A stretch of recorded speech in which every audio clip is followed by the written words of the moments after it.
2023 সালে বিধানসভা নির্বাচনে প্রবল বিজেপি বিরোধী হাওয়া থাকলেও বিরোধী রাজনৈতিক দলগুলি বিশেষত কংগ্রেস, সিপিএম এবং তীব্রমতা বিজেপি দলকে হটাতে পারেনি এবং এর যে দ্বিতীয়বারের জন্য বিজেপি আইপিএফটি জোট সরকার প্রতিষ্ঠিত হয়েছে। কিন্তু বিধানসভা নির্বাচন চলাকালীন সময়ে কংগ্রেস দলের বরিষ্ঠ নেতা তথা প্রাক্তন কংগ্রেস সভাপতি বীরজিৎ সিনহা এভাবে কংগ্রেসের পক্ষে সাফাই গিয়ে রাজ্য বিজেপি নেতৃত্বের বিরুদ্ধে সে সঙ্গে মোদীর বিরুদ্ধে একের পর এক বোমা বিস্ফোরণ ঘটাচ্ছিলেন। তাতে একটা বিষয় স্পষ্ট হয়ে যাচ্ছিল যে বীরজিৎ সিনহা এখনও মনে প্রাণে বিজেপি বিরোধী এবং সিপিএম বিরোধী, কোনোভাবেই সিপিএম এবং বিজেপির সঙ্গে কম্প্রোমাইজ করতে চাইছিলেন না। অতি সম্প্রতি সেই চিত্র যেন বদলে যাচ্ছে, যেন রাজ্যের আকাশে শরতের হাওয়া লেগেছে। কংগ্রেস দলের এই বরিষ্ঠ নেতা এবং রাজনৈতিক চাণক্য বীরজিৎ সিনহা অবশেষে বিজেপি ঘেঁষায় উঠতে চলেছেন এমন প্রশ্ন আজ দেখা দিচ্ছে।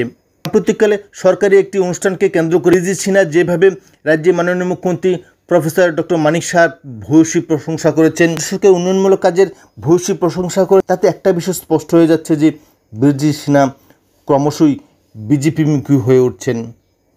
বীরজিৎ সিনহা মুখ্যমন্ত্রীর ভূয়সী প্রশংসার মাধ্যমে একটা ইঙ্গিত দিতে চেয়েছেন যে তিনি আর কংগ্রেস করতে চাইছেন না, অর্থাৎ দীর্ঘদিন ক্ষমতার বৃত্ত থেকে বাইরে থাকার ফলে মনে প্রাণে তিনি অস্থির হয়ে উঠেছেন ক্ষমতার ভরকেন্দ্রে ফিরে আসার জন্য।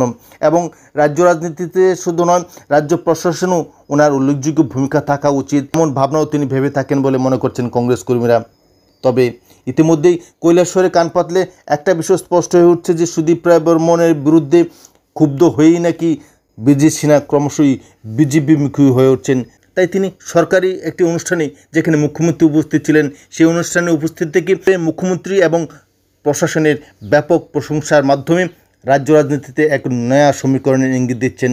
আসন্ন এডিসি ভিলেজ নির্বাচনের ঠিক প্রাককালে বীরজিৎ সিনহার এই ধরনের সিদ্ধান্ত রাজ্য রাজনীতিতে এক আমূল পরিবর্তন আনবে বলে মনে করছেন রাজনৈতিক বিশেষজ্ঞরা। ইতিমধ্যে এই বিষয়কে কেন্দ্র করে রাজধানী আগরতলা কংগ্রেস ভবনে ব্যাপক ভূমিকম্প সৃষ্টি হয়েছে এবং কানাঘষা শুরু হয়ে গিয়েছে যে বীরজিৎ সিনহা আর কংগ্রেস ভবনমুখী হতে পারেন এবং তিনি এডিসি ভিলেজ নির্বাচনের পূর্বেই দল বদলের ইঙ্গিত দিতে পারেন। দীর্ঘদিনের এই পুরখা রাজনৈতিক ব্যক্তিত্ব যদি কংগ্রেস দল ছেড়ে গৃহমুখী হয়, তবে এর যে কংগ্রেস দলের শেষ ঠিকানাও মুছে যেতে পারে বলে ধারণা করা হচ্ছে। এখন দেখার বিষয় কংগ্রেস দলের এই বরিষ্ঠ নেতা প্রাক্তন কংগ্রেস সভাপতি উত্তরের সিংহ বীরজিৎ সিনহা কী সিদ্ধান্ত নেন, সেদিকে তাকিয়ে রয়েছেন কংগ্রেস নেতৃত্বরা, বিজেপি কর্মীরা।